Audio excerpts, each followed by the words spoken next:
vários materiais aí para vocês, que as organizadoras desse encontro vão depois colocar nesse link abaixo.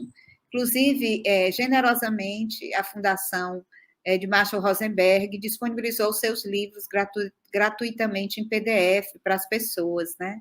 Então, eu quero dizer para vocês que, segundo Marshall, quase todos que estudam a CNV fazem 2 comentários.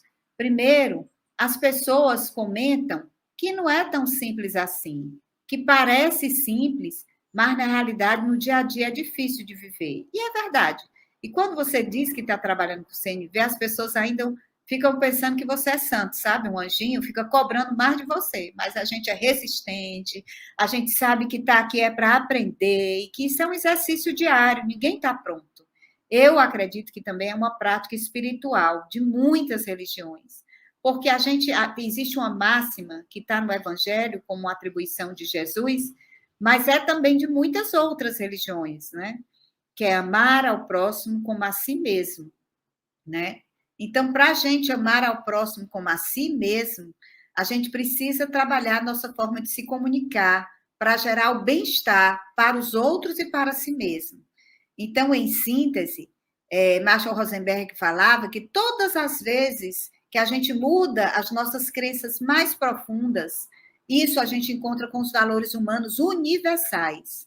E a maior alegria vem de nos conectarmos com o nosso melhor e oferecer o nosso melhor aos outros. A espiritualidade maior é isso, é você saber conectar o vínculo consigo mesmo, com o outro e com a humanidade, com a nossa natureza humana, que se liga à natureza divina, quando a gente busca melhorar a nossa forma de conexão com os outros. Então, ele chegou à conclusão que o amor é a matéria principal da nossa escola.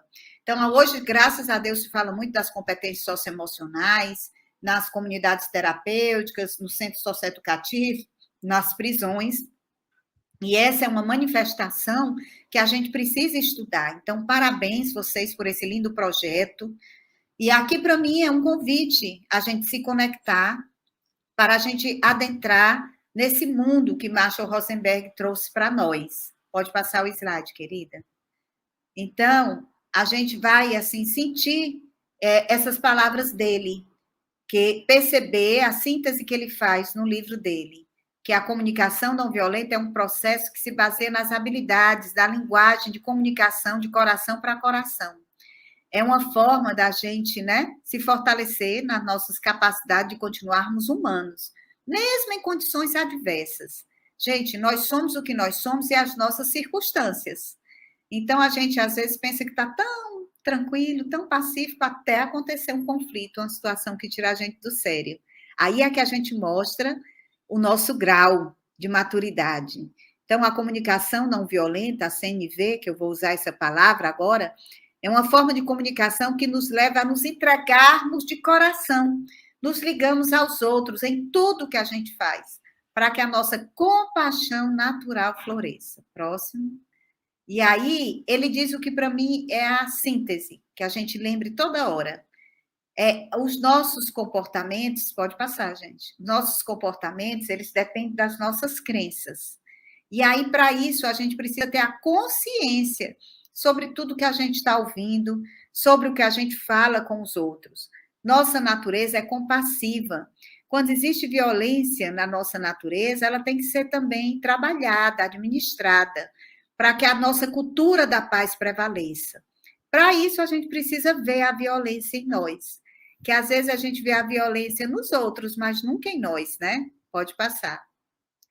Então, no coração da comunicação não violenta está a dinâmica que dá sustentação dessa cooperação, que como nós, seres humanos, agimos para atender nossas necessidades, princípios e valores humanos universais. Próximo.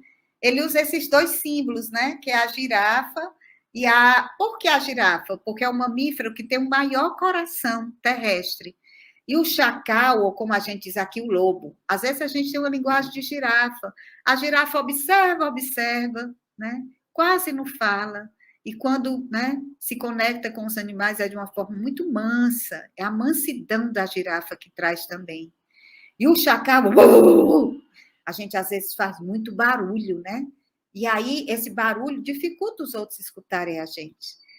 Tem uma frase do Marshall que é essa aí: por trás de todo comportamento existe uma necessidade. E a próxima fala, pode colocar, por trás de todo comportamento violento existe uma necessidade não atendida. Então, quando a gente tem a necessidade de ser amado, a necessidade de ser compreendido, a necessidade de ser visto, ouvido, então por isso que uma máxima de hoje das pessoas mais compassivas é dizer: eu te vejo. Você pode falar de um jeito melhor para que eu te compreenda? Eu quero te compreender. E a gente vai trabalhando, porque quando a gente tem uma necessidade que não está sendo atendida, a gente vai criando uns sentimentos negativos que às vezes, ó, pá, vomita no outro palavras malditas, em vez de utilizar palavras bem ditas, bem colocadas, bem adequadas. E as consequências são muito fortes.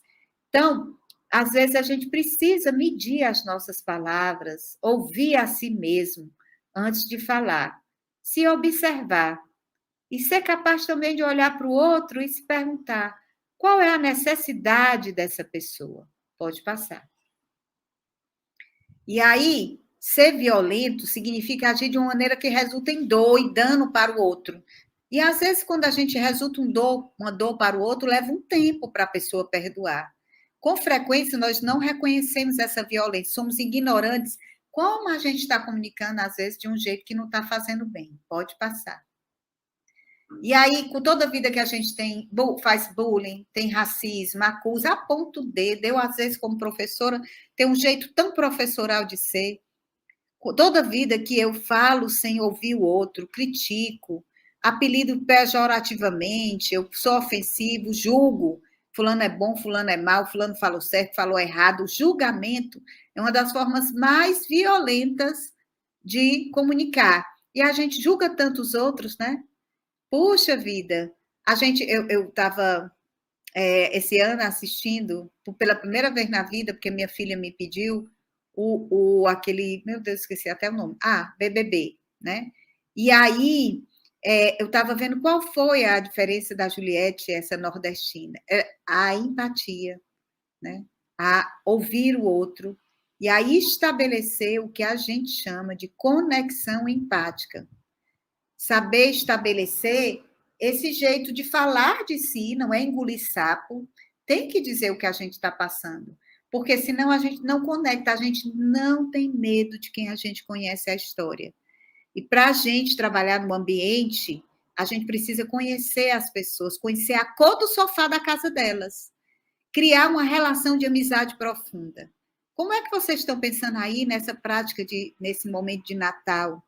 Natal, né? Essa presença de Cristo, de Jesus, essa presença amorosa se faz pelo conhecimento das necessidades do outro. Pode passar.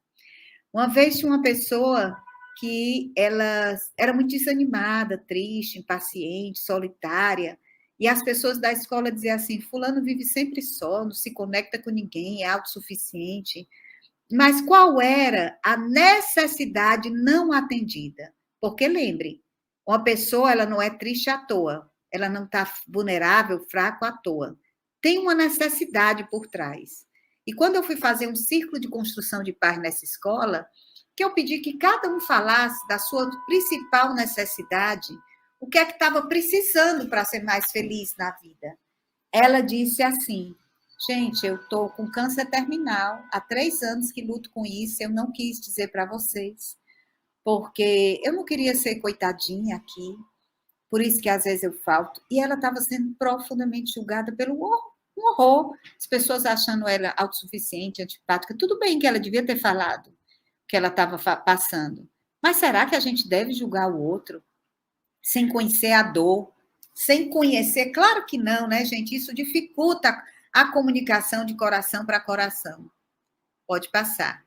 Porque quando a pessoa ela tem as necessidades atendidas, quando ela está bem com a vida, ela se sente animado, alegre, sereno, calmo, emocionado, encantado, motivado. Então, o que é que você está vendo nas pessoas que estão ao seu redor? Qual é a necessidade que está por trás? Do seu marido, da sua esposa, da pessoa que está convivendo, dos seus filhos, dos seus colegas de trabalho, do adolescente que você trabalha. A sua principal pergunta, quando se conecta com essa pessoa, é perguntar internamente, no seu diálogo interno, e dar oportunidade para o outro falar, porque ouvir é uma arte, mas falar também é uma arte. Mas a arte de ouvir é uma necessidade também. Todo mundo precisa desenvolver, né, essa arte de ouvir e de falar. E essa necessidade de falar e ser ouvido é uma das principais, porque só assim a gente se sente pertencente. Então, observar o outro, olhar para o outro e dizer assim: eu te vejo, eu estou aqui para te escutar profundamente. O que é que você está passando aí que eu estou sentindo aqui? O que é que você quer dizer sobre a sua vida? Eu lembrei agora de uma história que para mim marcou muito a minha vida. Eu trabalho com justiça restaurativa e círculos de construção de paz nas prisões. É um curso que, quando vocês quiserem, eu posso dar para vocês. Eu venho dando no mundo inteiro, né? No Brasil inteiro. Eu estava na Espanha, quando eu falei, dos pressupostos, que é esse aqui. Dentro de cada um de nós mora um eu verdadeiro, que é bom, sábio e poderoso. E um homem grande, 2 metros de altura, a gente chama aqui no Ceará uma porta, olhou para mim e disse: eu não tenho esse eu verdadeiro, sábio, poderoso, bom, eu sou um monstro. As pessoas me acham um monstro e eu sou um monstro. Aí eu digo: até você, nem que seja bem pequenininho, do tamanho de um grão de areia, tem um eu verdadeiro bom. Esse homem desse tamanho desmoronou. Foi capaz. A senhora acredita mesmo? Eu olhei nos olhos dela e disse: acredito. Ele disse: olha, agora eu vou lhe contar a minha história. Eu matei meu pai e minha mãe, esquartejei, cortei em pedacinhos, coloquei dentro do armário, enterrei no quintal. Depois de 3 anos me descobriram que fui eu, e eu estou presa aqui há 7 anos, e eu me acho um monstro mesmo.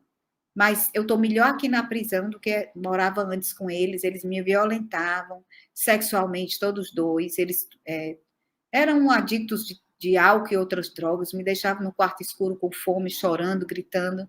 E quando eu tinha 14 anos, eu não aguentei mais essa dor, saí e matei eles. Gente, é horrível o que ele fez. É monstruoso mesmo, mas não é ele, é o que ele fez. Então, saber separar a pessoa do que ela faz é fundamental também. E, ao mesmo tempo, eu disse assim: você nunca disse para ninguém, você nunca disse para um professor seu, assistente social que visitava a sua casa, porque eu sei que famílias que vivem situação de vulnerabilidade, no Brasil e em outros países, são visitadas. Muitas vezes eu senti vontade de falar, mas eles me ameaçavam tanto, me ameaçavam, que o medo era maior do que a coragem de falar. E eu estou dizendo isso para vocês, para desenvolver esse olhar para as coisas que precisam ser ditas e que não estão sendo ditas. Pode passar. Gente, o medo impede as pessoas de falarem.